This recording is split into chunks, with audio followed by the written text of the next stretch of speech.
Let's be honest, when you hear the word governance, you probably picture some dusty old rule book, right? Something carved in stone. Well, in the super fast-moving world of AI, that approach is a recipe for disaster. So today, we're going to talk about something different. How to build an AI governance program that isn't some static monument, but a living, breathing system, one that learns, adapts, and evolves right along with the tech it's supposed to be governing.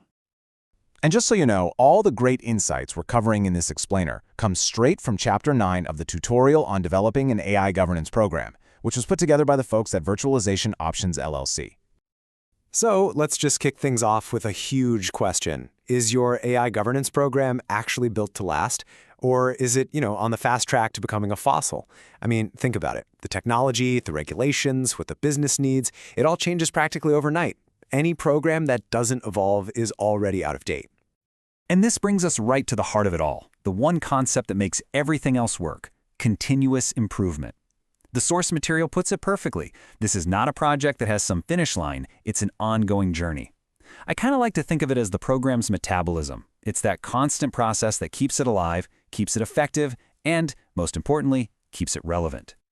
Okay, so how does a program actually learn? Well, it all starts by paying attention to what's happening on the inside. Just like any living thing, it has to learn from its own experiences, both the good stuff and, especially the bad stuff. What's so powerful here is this idea of turning failures into fuel. Whenever an AI system has an incident, that's not just a problem, it's a massive learning opportunity. First, you've got to do a root cause analysis, which is all about digging way past the obvious symptoms. Then you use pattern recognition to figure out, hey, is this a one-off thing or is it part of a bigger trend? Now, this next step is absolutely crucial: conducting blameless postmortems.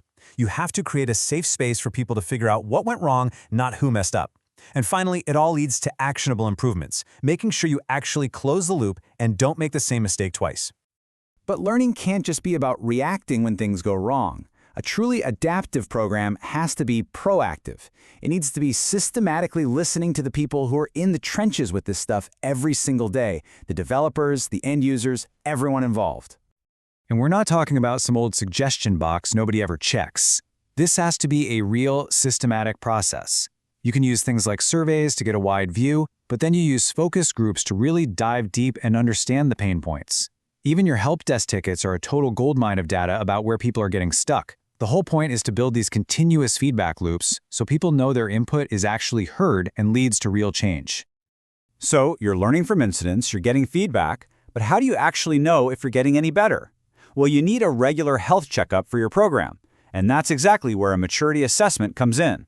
It's your roadmap for growth. This chart right here, it basically lays out the entire journey. Most organizations, they start at initial, which is, kind of the wild west of AI.